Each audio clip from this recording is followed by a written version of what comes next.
नमस्कार। कभी सोचा है कि कानून की दुनिया में आज भी कुछ ऐसे शब्द क्यों इस्तेमाल होते हैं जो सदियों पुराने हैं?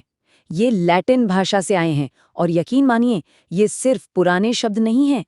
आज भी मॉडर्न लॉ में ये इतने पावरफुल टूल्स हैं जो हमारे जस्टिस सिस्टम की नींव रखते हैं। तो सवाल यही उठता है कि आखिर कानून आज भी ये सीक्रेट लैंग्वेज क्यों बोलता है। असल में ये कोई रुकावट नहीं है, बल्कि ये उन टाइमलेस एकदम सटीक प्रिंसिपल्स का सोर्स है जो न्याय को एक क्लैरिटी देते हैं। चलिए इसमें थोड़ा और गहराई से उतरते हैं। आज हम 4 हिस्सों में इस सफर पर चलेंगे। पहले हम समझौतों की नींव को समझेंगे, फिर कानून के अपने नियम क्या हैं वो देखेंगे। उसके बाद क्रिमिनल लॉ में इरादे यानी इंटेंट की दुनिया में झांकेंगे और आखिर में जानेंगे कि कैसे यही लैटिन शब्द हमें पावर को चैलेंज करने की ताकत देते हैं। तो शुरू करते हैं पहले भाग से, समझौतों की नींव। यहाँ हम सबसे बेसिक कॉन्सेप्ट से शुरू करेंगे कि आखिर हम एक दूसरे के साथ ऐसे वादे कैसे करते हैं जो कानूनी तौर पर हमें बांधते हैं। ये सिद्धांत है पैक्टा सुंत सर्वंदा। सीधा सा मतलब है जो वादे किए हैं वो निभाने पड़ेंगे। आप कह सकते हैं कि ये कॉन्ट्रैक्ट लॉ की चट्टान है, उसकी बुनियाद है। कितना सिंपल लेकिन कितना पावरफुल आइडिया है ना, कि एक वादा आखिर वादा होता है। अच्छा, एक वैलिड एग्रीमेंट के लिए एक और चीज जरूरी है, कंसेंसस एड ईडम, यानी मन का मिलन। इसका मतलब है कि डील में शामिल दोनों पार्टियां एक ही बात पर एक ही तरीके से सहमत हों, ताकि बाद में ये न हो कि अरे मैंने तो कुछ और समझा था। इससे हर तरह की गलतफहमी दूर हो जाती है। चलिए अब आते हैं दूसरे भाग पर, कानून के नियम। अब हम सिर्फ लोगों के बीच के समझौतों से आगे बढ़कर यह देखेंगे कि पूरा लीगल सिस्टम वो खुद को कैसे चलाता है, उसके अपने अंदरूनी नियम क्या हैं। अब बात करते हैं लेक्स पोस्टेरियो डेरोगेट प्रियोरी की। इसका बहुत ही सीधा सा मतलब है, बाद में आने वाला कानून पहले वाले कानून को खत्म कर देता है या उस पर हावी हो जाता है। यही वो सिद्धांत है जो हमारे कानूनों को वक्त के साथ अपडेटेड और रेलेवेंट रखता है और पुराने नए कानूनों का झगड़ा सुलझाता है। अगला है लेक्स स्पेशियालिस डेरोगेट लेजी जेनराली। मतलब एक खास कानून एक आम कानून पर भारी पड़ेगा।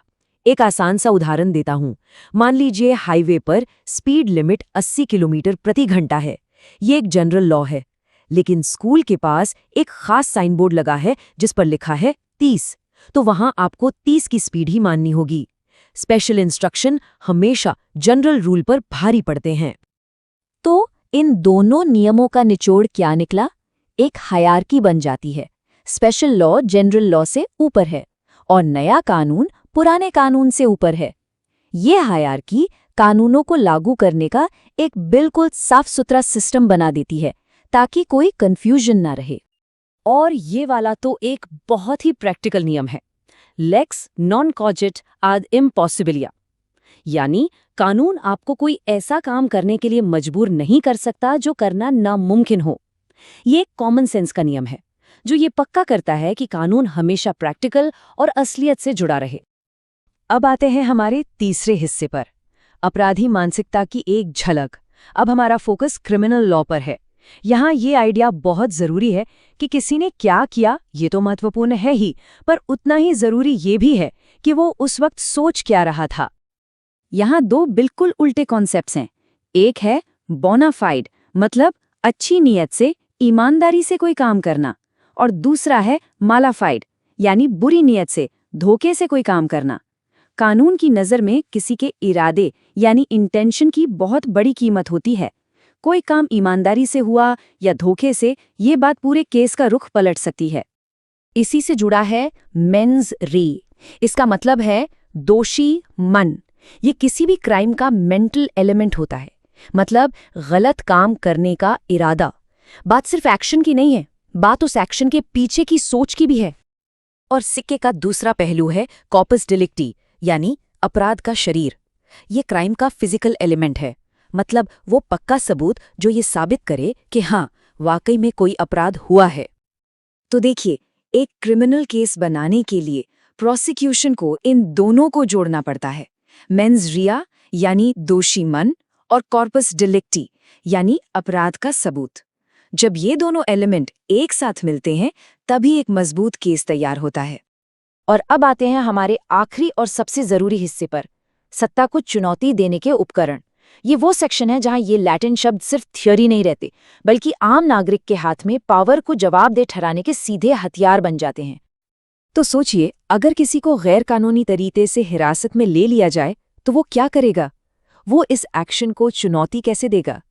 इसका जवाब एक बहुत ही पावरफुल लीगल टूल में छिपा है, और वो टूल है हेबियस कॉर्पस। इसका लिटरल मतलब है शरीर को पेश करो। ये कोर्ट का एक ऐसा आदेश है जो सरकार को कहता है कि हिरासत में लिए गए व्यक्ति को हमारे सामने लाओ, ताकि हम ये तय कर सकें कि उसकी हिरासत कानूनी है भी या नहीं। ये गैर कानूनी गिरफ्तारी के खिलाफ एक बहुत बड़ी ढाल है। अब एक और सिचुएशन देखिए, क्या होगा अगर कोई सरकारी अफसर अपना जरूरी काम करने से ही मना कर दे?